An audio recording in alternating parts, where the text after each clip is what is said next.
আবারও শুরু জাতীয় দলের ব্যস্ততা। হামজা সুমিতদের অপেক্ষায় দেশের ফুটবল ভক্তরা। এশিয়ান কাপ কোয়ালিফায়ারে হংকং এর বিপক্ষে ম্যাচ সামনে রেখে সব ধরনের প্রস্তুতি গুছিয়ে এনেছে বাংলাদেশ ফুটবল ফেডারেশন। সিঙ্গাপুরের বিপক্ষে ম্যাচের টিকিট নিয়ে দর্শকদের তুমুল আগ্রহ অবাক করেছে সবাইকে। এবার হংকং এর বিপক্ষে ম্যাচ সামনে রেখে অতীতের সব রেকর্ড ভাঙল এই চাহিদা।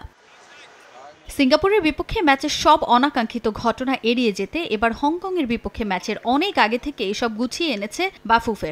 ঘরের মাঠে এই ম্যাচের আগে টিকিট বিক্রি প্রতিষ্ঠান কুইকেটের সঙ্গে চুক্তি করে ফেডারেশন। গেলবারের মতো এবার আর কোনো ঝক্কি ঝামেলা নয়, বরং সুষ্ঠুভাবেই টিকিট কাটতে পারেন দর্শকরা। মাত্র 24 মিনিটের মধ্যেই গ্যালারির 18,000 টিকিট বিক্রি সম্পন্ন হয়, যা এর আগে কখনো হয়নি। এছাড়াও স্কাই ভিউ এর টিকিটও সোল্ড আউট হয়েছে। শুধু বাংলাদেশ নয়, জার্মানি সহ বেশ কয়েকটি দেশ থেকেও টিকিট কেটেছেন দর্শকরা। আমরা জেনারেল গ্যালারি যেটা ছেড়েছিলাম এবং ক্লাব হাউস টুইটা ছেড়েছিলাম, পুরোটাই অলমোস্ট না, পুরোটাই সোল্ড আউট।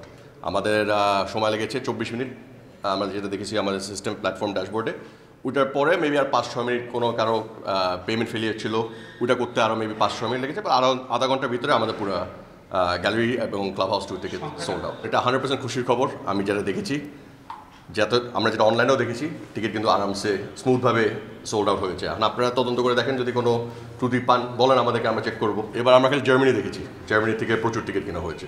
এবারের টিকিট বিক্রি প্রক্রিয়া সুষ্ঠুভাবে হওয়ায় খুশি বাফুফে। তবে গেলবারের ম্যাচের টিকিট বিক্রির রেভিনিউ নিয়ে রয়ে গেছে ধোঁয়াশা। 3 মাসের বেশি সময় পেরিয়ে গেলেও এখনও সিঙ্গাপুর ম্যাচের রেভিনিউ নিয়ে সঠিক পরিমাণ জানাতে পারেনি বাফুফে। সে হিসেব দিতে ফেডারেশনের হিসাব বিভাগের কোর্টে বল ঠেলে দিল কম্পিটিশনস কমিটি। এটা আমি আবার বলেছি, আমার এখানে নো কমেন্ট, বিকজ আমি ইসি কমিটিতে নাই, আমি বাফুফে মানে মেইন কমিটিতে নাই।